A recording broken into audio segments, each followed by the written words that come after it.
যদি একটু সংবাদ পেতাম তাহলে আমার এই নাতি প্রাণ আমার শীতল হইবে।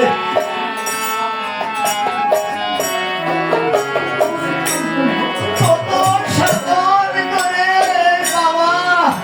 আমি পুত্রকে পেয়েছি।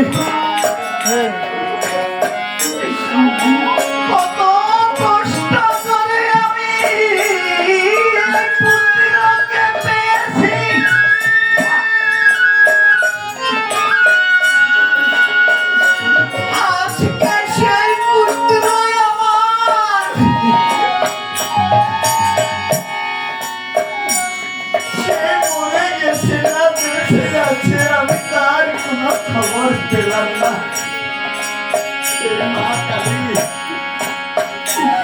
আমি তোমাকে প্রতিনিয়ত আমি কম কম দিয়ে মা তোমাকে আমি পুনরুচ্ছাদা করি মাগো। আমি প্রতিজ্ঞা করেছি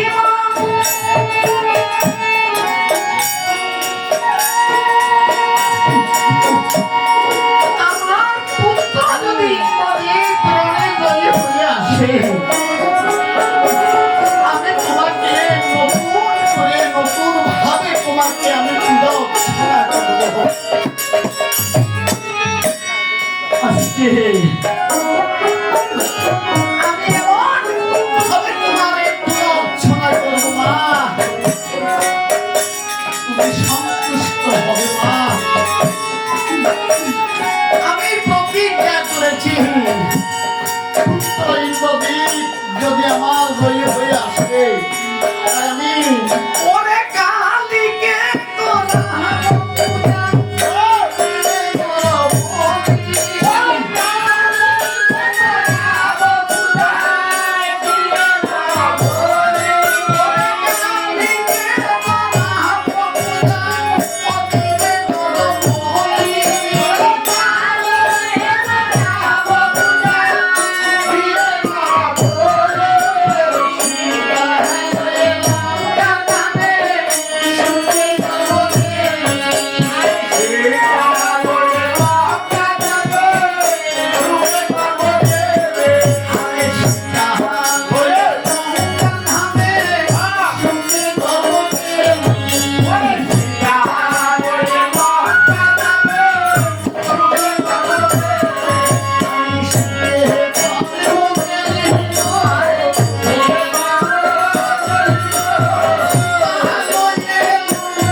আর দূর থেকে সুতার সারা দুজন ভগ্নদূর এরা খবর নেই আবার খবর আমি সেই সুতার সারা ভগ্নদূর কি বললেন রাবণের এই অবস্থা দেখে তখন এক ভাই আরেক ভাইকে কহিতে লাগে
বলে কর্ণেতে শুনলেন।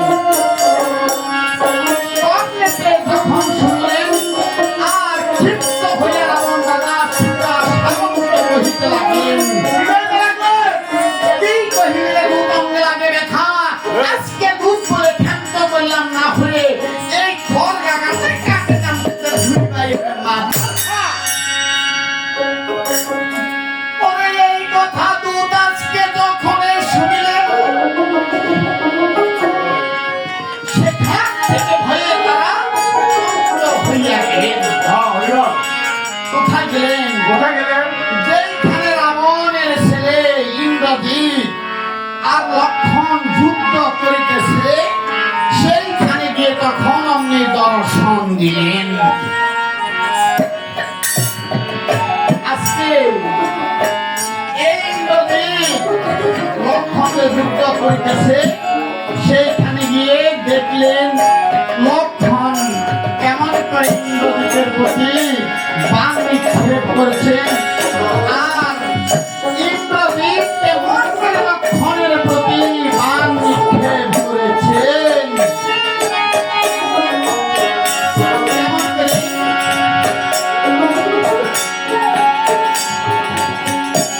ওরে বাহা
আমি এই রাবণের বেটা ইন্দ্রজিতের সাথে যুদ্ধ করে আজকে আমি পরাজিত হলাম।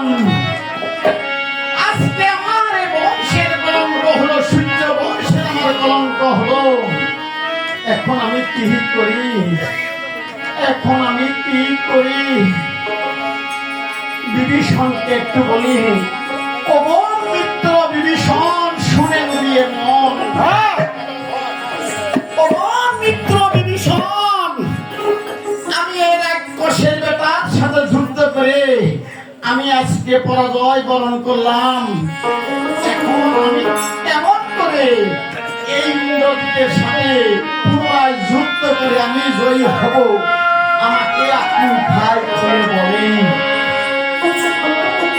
তখন বিভীষণ সম্পূর্ণ জানে কেমন করে পরাজয় হবে, কেমন করে জয় হবে, সেই সম্পূর্ণ কাকা জানে। কাকা পরিবারের খবর জানে না? জানে। তাই সম্পূর্ণ খবর ওই লক্ষণকে তখন কানে কানে কহিতে লাগে। একটা কথা কয় না, গরের শত্রু বিভীষণ। এই কারণে বলা হয় সম্পূর্ণ তার খবরাখবর 12 মন্দ সব কিন্তু লক্ষণকে কহিতে লাগলেন। কি কহিতে লাগলেন? ওরে কন্যাকে ভরিয়া তখন বিভীষণে ওরে ইন্দ্রজিতের মৃত্যু কথা শোনা।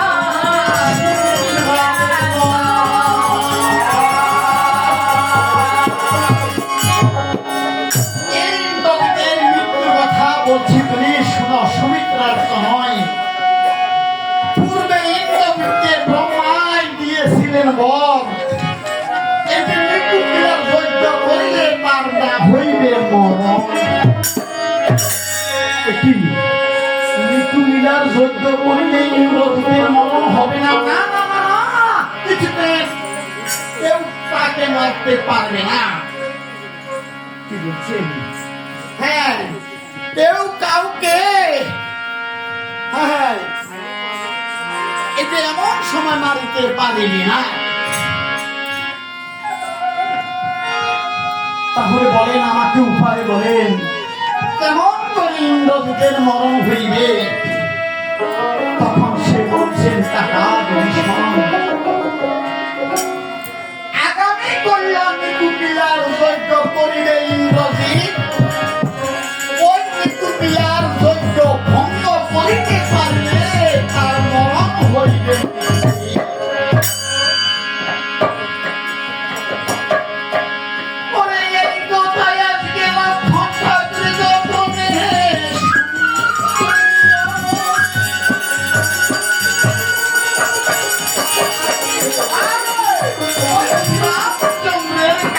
সে তখন নির্বাণিত হইলেন।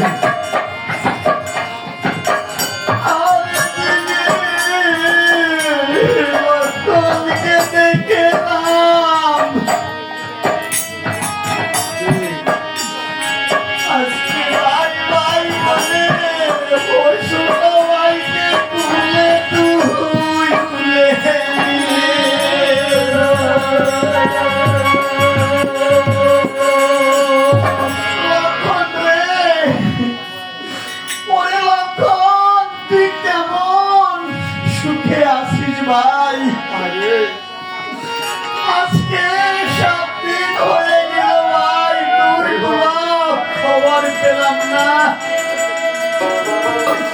তুই কি বলে গেলি না বেঁচে আসিস? যদি একটু খবর পেতাম তাহলে তাপি প্রাণ আমার শীতল হইতে ভাই।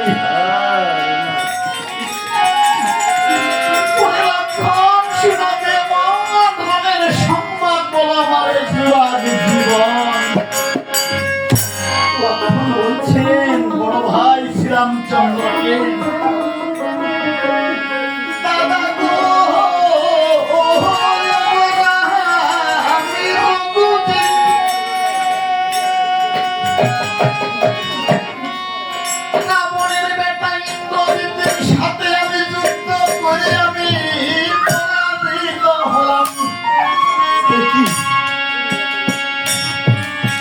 কি বললি ভাই, তুই রাবণের বেটা ইন্দ্রজিতের সাথে যুদ্ধ করে তুই পরাজিত হলি।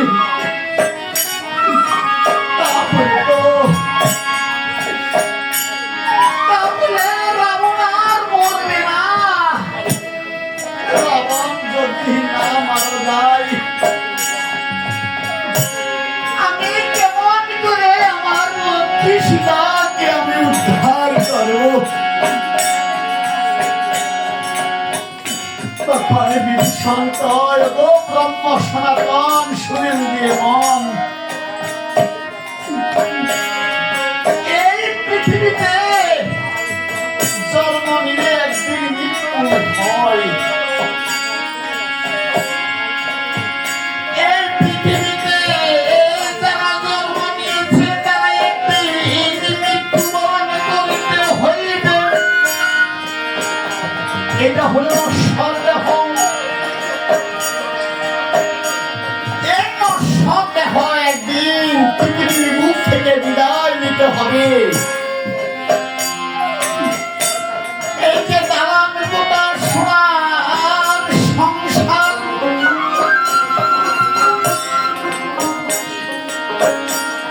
এই যে কোথায় থাকবে জায়গা জমি স্ত্রী পুত্র পরিবার পরিজন,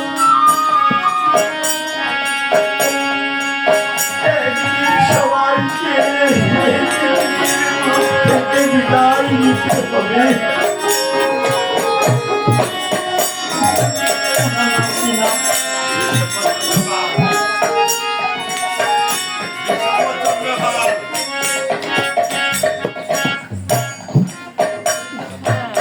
এই বিশ্বম্বর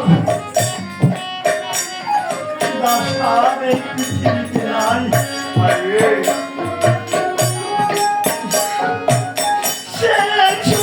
সংসার আজকে সোনার সংসার ছিল, ভিতরে কত আশা কত প্রত্যাশা ছিল। এই যে পরিবার পরিজন সবাইকে নিয়ে সুখী থাকবে,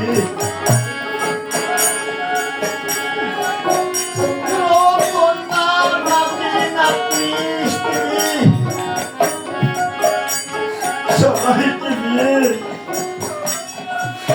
আনন্দে থাকবে। আজকে সেই বিশ্বম্বর বাবু আজকে পৃথিবীর বুকে সবাইকে ছেড়ে চলে গেল।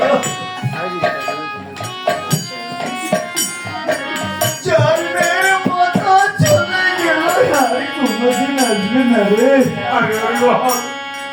কোথায় গেল তার বাড়ি, কোথায় রইল তার ঘর, কোথায় রইল জায়গা জমি, কোথায় রইল টাকা পয়সা, আত্মীয় স্বজন? আমরা যে বলি আমার আমার সব আমার আমার আত্মীয়, আমার কুটুম, আমার বন্ধু, যেদিন সমন আসবে, যেদিন জম আসবে, কেউ সাথে যাবে না রে।